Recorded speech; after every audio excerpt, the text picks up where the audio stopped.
Hello, I've returned to bring you another obscure game from the bowels of the Steam store. In said game, you can become insane and hallucinate unimaginable horrors, then do the same thing in real life because you spent the past 3 hours on the same level. The name?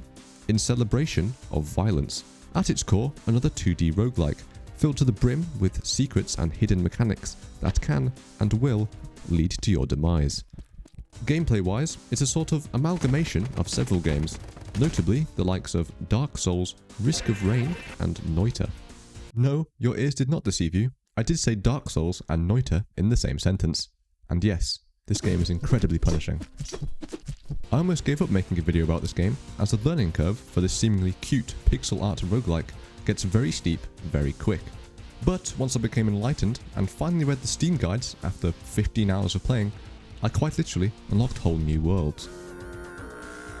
If you haven't gathered by now, there's quite a bit of depth to this game, and so we have a lot to cover. So, without further ado, let us live again.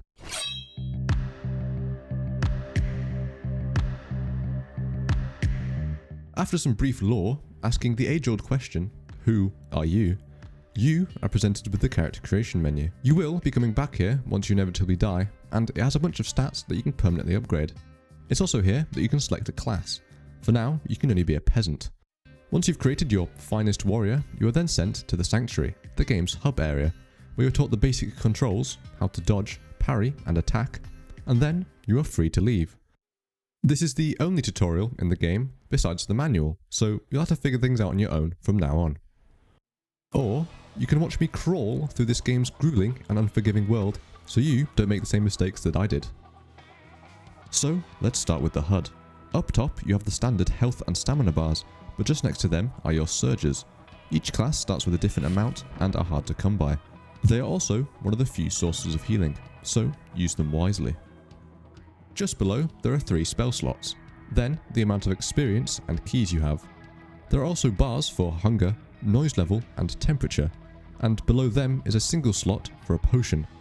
Lastly, there are resources: wood, metal, stone, and crystal. Everything here is pretty much as it seems. You make noise, your noise goes up. You get hungry, your hunger goes up. You stab someone to death, well, up goes your net worth. Now, walking around the Sanctuary, you'll find various NPCs and points of interest. However, you won't be able to make use of most of them at the moment because you have nothing. So, what you want to go and find are one of the 2 mirrors. They're relatively close to where you spawn, so shouldn't be too hard to come across. These mirrors are entrances to the starting levels, and which one you go through determines which path you'll take through the game. Each path leads you through different levels, ultimately leading you to a different god, or final boss. There is a bit more to it than that, with a couple of optional levels in between the main ones, but this is the general layout of each path, and I won't be covering all levels here, only the path to the god Shield. With that, the 2 levels you can enter from Sanctuary are the Desert and the Plains. Out of them, Desert is where we will start, so let's head there. The Desert is one of the more open levels of the game, making it a great starting area to explore. However, upon arriving, it won't be too long until you encounter the primary inhabitants of this arid wasteland, the Lost and Hungry. They can carry a variety of weaponry, but nothing too crazy, and should go down with a small amount of persuasion from your pitchfork. However, like most enemies in this game, if you let them get the best of you, they can quickly chain together multiple attacks that will damage you quite a lot. This is made worse when they're in groups, and things can rapidly descend into you getting completely spit roasted. So, how do you combat this? Well, you may think that the brief tutorial was enough, and that you'll get the hang of things in no time. Well, no. There's a lot to learn about surviving in this game, so let's put the adventure on hold and start with combat. All weapons have 2 different attacks. One is slow and strong, the other is fast, weaker, but on some weapons has a different animation. The 2 numbers on each attack represent how much damage you will deal, and the weapon's power. The power of weapon, as far as I know, doesn't affect anything when fighting, and instead determines what objects you can break. For example, you can't cut down a tree with a shiv, but you most definitely can with a 6-foot battering ram. Attacking will of course consume stamina, along with your defensive movements, those being dodging and parrying. Dodging an enemy's attack will make it deal no damage, but watch out for a follow-up. Parrying will do the same, but will stun the opponent for a period, allowing you to get some hits in. With bandits and other low-level creatures, hitting them a few times will injure them, making them bleed. This usually puts the fear of God in them, and then they proceed to run away and bleed out. Otherwise, make sure to parry, and don't get greedy. As soon as your stamina depletes, the fight you were just having will quickly turn into an intimate relationship with your opponent's weapon of choice. Speaking of, learning how certain enemies attack with specific weapons does help when fighting them. For example, the bandits that wield a cudgel can either wind up an attack quickly and perform one swing, or they can wind up slower to then unleash a chain of attacks in rapid succession. Lastly, there are some things you can't parry, such as arrows. With these guys, you'll have to weave left and right and try and get up close. Once you do, you might be able to get a hit or two in, which depending on the weapon should kill them. However, they tend to dodge now and again, so it's easy if you get them up against a wall or in a narrow passage. Now, ultimately, it's going to come down to practice and learning how different enemies attack in order to master combat. But the desert isn't too difficult, and there are many things here that can further increase your survival and the longevity of your runs. Of course, providing you know what they are, and what they do.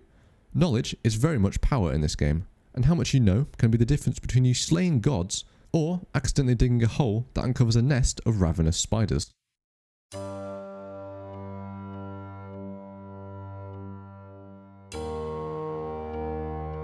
Besides bandits, another enemy you'll encounter in the desert is the mage. They aren't too difficult to kill, given their low health and lack of resistance, and they'll often be gathered around a large blue book. These books, from what I know, can be found throughout all levels, and can either be destroyed, giving you a decent amount of experience, or if you already have experience, you can use some to open it. Once you have, you'll have the choice of 3 random spells. Choosing one and picking it up will put it in the next available slot. It can then be cast by pressing R before it needs to recharge. Using a spell repeatedly without letting it recharge will cause it to break, and you'll lose it. Now, there are quite a few spells, and I haven't used all of them. But some notable ones to look out for are Fireball, Grenade, and Raise Dead. The spells don't cost anything to actually cast, however, once you have cast a spell, it will cost a certain amount of experience to recharge it. And this isn't optional. If you have a spell that needs recharging, any XP you pick up from then on will feed directly into your arcane needs. The magic give, and the magic puts you in debt. Some other things you'll find on your travels are shops and crystals. These both allow you to obtain new items within a run, but have some differences. The main shop, which there is only one of in each level, is where you'll be able to get weapons, materials, and sometimes hearts, armor, and surges. If you're lucky, there will be a merchant ghost lurking nearby. And if you manage to kill him, he'll drop a weapon schematic, permanently unlocking a weapon back in the sanctuary. As for crystals, these can be opened using experience, and will give you a memento. Mementos are like your upgrades for that run, and act pretty much the same as items in a game like Risk of Rain. You can stack multiple of the same memento to boost its effect, and some will provide powerful synergies with one another.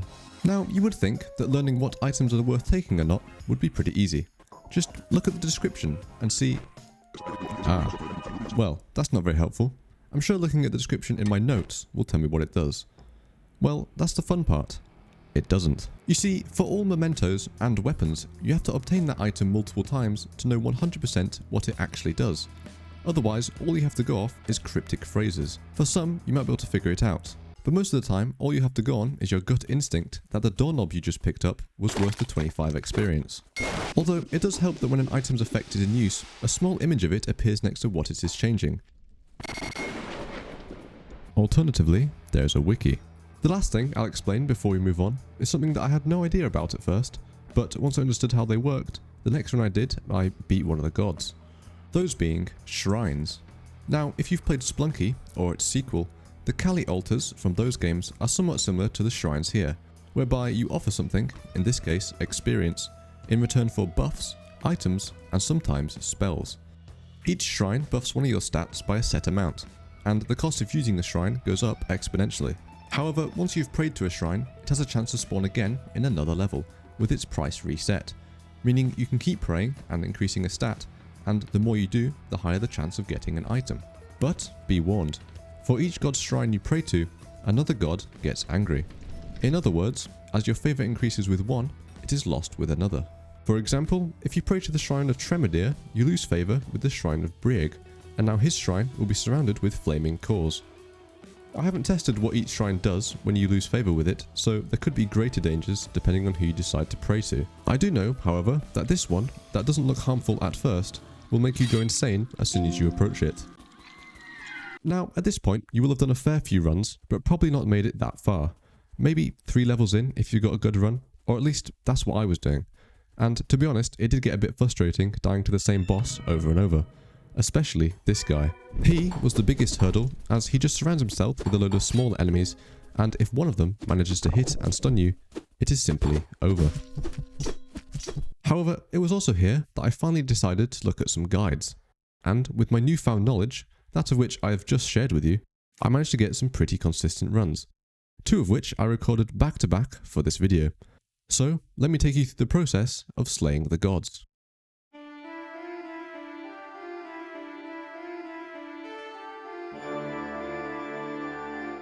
First, you're going to want to level up some of your stats. You don't have to go too crazy because these get expensive quick, but getting some extra health and stamina won't hurt.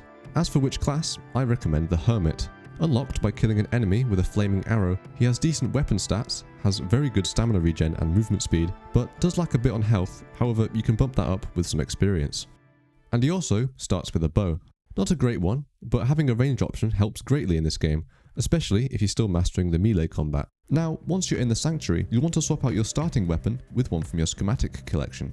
If you haven't got any, then go and find some ghost merchants. You are going to need a decent amount of experience depending on which weapon you want to use. So a quick way to get some is to do a short XP collecting run where you completely clear out the first level, but in the process not spending any experience on items or shrines, as once you defeat the first boss, you can bank all your experience to use in the sanctuary.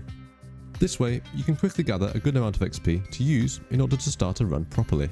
Now, pick out your weapon of choice. Some notable ones, if you have them, are the spear, greatsword, and if you aren't playing Hermit, a bow is always nice. Once you've chosen, make sure to upgrade it as much as possible at the grindstone. This will increase its damage, power, and speed, giving you a decent leg up early on. And if you gather enough resources while exploring, there's a chance you'll be able to upgrade it further. If you have any leftover experience, use it to buy some wood for arrows. And don't worry about spending all your experience here, as it gets reset to 0 anyway once you enter the first level. And once you've done all that, you should be ready to go. Now, I've already gone over this level somewhat, but some more advice that also applies to other levels is to take things slow. Take each fight with caution, as even the early game enemies can chip away at your health. And it's best to save your surges for the bosses, as they are fully replenished after you defeat them. Once you've explored the desert in its entirety, you should have come across 2 more mirrors. One will take you to the caves, the other to the town. In our case, we'll want to take the one to the town. Upon loading through, you'll be greeted by your first boss, the Lost and Hungry. This is not the most exciting boss by any means, as it's just a bunch of guys. The same guys you were fighting in the desert. They're pretty easy to take out, as most of them are in small groups hidden within the corners of the map, with one group that's usually larger in the centre. And if you have a bow, it's just a matter of aim, fire, and watch them bleed out. Once they've all perished, any surges you used will be replenished, and a mirror will appear in the centre of the level, ready to take you to the town, along with a book that lets you bank XP. I don't recommend you bank here, as it's much better to spend your XP in the upcoming levels. And with that, you can now head to the next area. Now, the town has a surprising step up in terms of difficulty, mainly due to the introduction of knights. These guys are a great deal stronger than your usual bandit and often wield more powerful weapons. It also doesn't help that most of the time they're in groups of 2 or more. That usually includes a ranged unit. A method that worked well for me is to draw out the ranger with my bow and kill him first. Then you don't have to worry about catching an arrow while you fight the melee enemy. Now, there isn't much else new here to mention, but I would recommend that you dabble in some pillaging and murder. There's only one mirror in this level, however there is another exit that leads to the sewer level. I've only been there once, and it ended my run by giving me every known disease, so I would not recommend. Instead, at the top of the town, head through the mirror that leads to the hedge maze. Upon entering, you'll be placed at the bottom of a small arena, and at the top will be the captain of the guard, usually accompanied by a handful of knights, which are the main challenge. Again, I recommend trying to take out the crossbowmen first, if you can, although this is easier said than done, and then it's just a matter of killing the remaining knights. After that, you just have to fight the captain himself, which isn't too hard as his attacks are very predictable and easily parried. After defeating him, you'll get a bunch of XP and a weapon. And now you can proceed to the next level. Hedge Maze is exactly what it sounds like.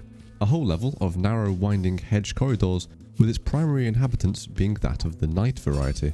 It's quite easy to turn a corner and aggro a group of these guys, and for some reason they like to hang around the shop in particular. Either that or I kept getting very unlucky. Other than that, there's nothing else notable here, just the usual shops and crystals. However, I do make it sound like you won't be spending that much time here.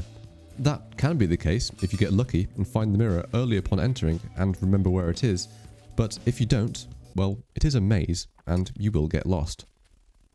Although I'm pretty sure the mirror for this level always spawns at the top of the map, so if you're really stuck, just go up as far as you can and you should stumble across it.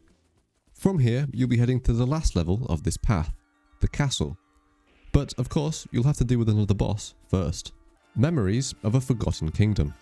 Now, it may look intimidating, but in my opinion, this is easier than fighting a bunch of dudes. The only real challenge is at the start, where you have to take out these smaller crystals to lower its shield. But after that, it's just a matter of dodge, attack, dodge again. The projectiles it fires do a fair amount of damage, so watch out for its rapid fire attack. But if you have a fast weapon, or better yet a bow, you should make short work of this boss.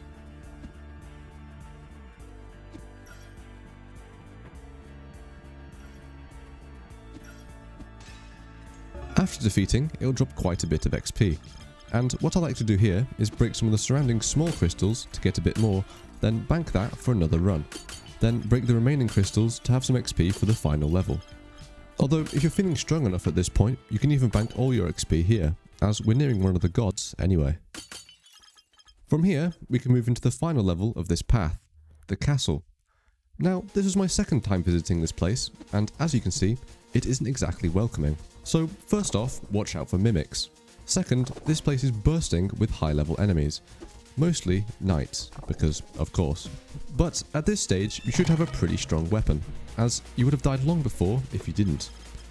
That being said, it didn't help that in this particular run, I accidentally destroyed my level 5 sanguine spear, because I saw a different weapon on the floor and proceeded to test it, completely disassembling my expensive, twice-imbued murder stick into 4 pieces of wood and a chunk of metal. Of course, soon after this happened, I encountered a sort of mini-boss enemy. I think these guys are more common here, however I have encountered similar enemies in earlier levels. Another little quirk of this level that I found was that there was almost always a large room containing a big group of knights. For obvious reasons, this is best avoided, unless there's absolutely nowhere else to go. Hopefully, you don't lose too much health here, and you have enough surges to aid the coming fight, as soon enough you'll come across the final mirror, simply labelled the end. This will, at long last, lead you to one of the gods. Shield, Usurper, Warmonger, Failure. He is essentially a much harder captain of the guard, with him usually having a party of several knights. Taking out the knights using any ranged options you have is recommended, and ideally you want the crossbow units dead first. Once you've dealt with all the knights, hopefully without too much trouble, it's time to take on the god himself. You'll want to parry his attacks in order to get the most damage in, and if it wasn't obvious, his hammer hits like a truck. He'll also become enraged every so often, gaining a boost of speed and dashing towards you quickly while attacking.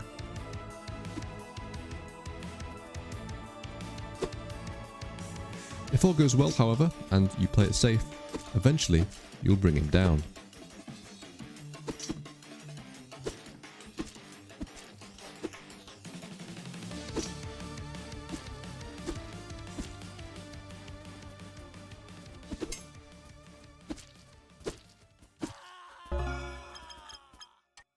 Now, from here, you'll have 2 options, the clock or the pit.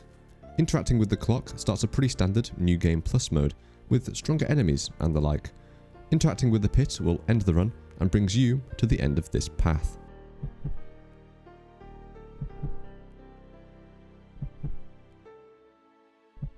Of course, what I took you through here was just a small part of the game. There are many more levels to explore and bosses to defeat. I haven't included everything in this video because it would be far too long, and I've pretty much outlined the core gameplay loop. Also, there are likely mechanics that I've missed or made mistakes about. If you've played the game before, do feel free to correct me in the comments. And if you stuck around this far, I highly recommend you try the game out for yourself. Although, I will be honest, it does take a bit of effort to get into. But once you get to grips with all the mechanics, especially the combat, it feels incredibly rewarding.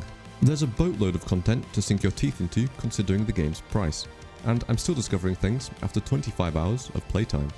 I hope you enjoyed this dive into another obscure game, and a huge thank you to my channel members for supporting videos just like this one. If you have any questions, feel free to leave a comment, or join my Discord server. And if you like this video's format, you may enjoy this video right here. With that, I'll see you in the next one. Bye bye.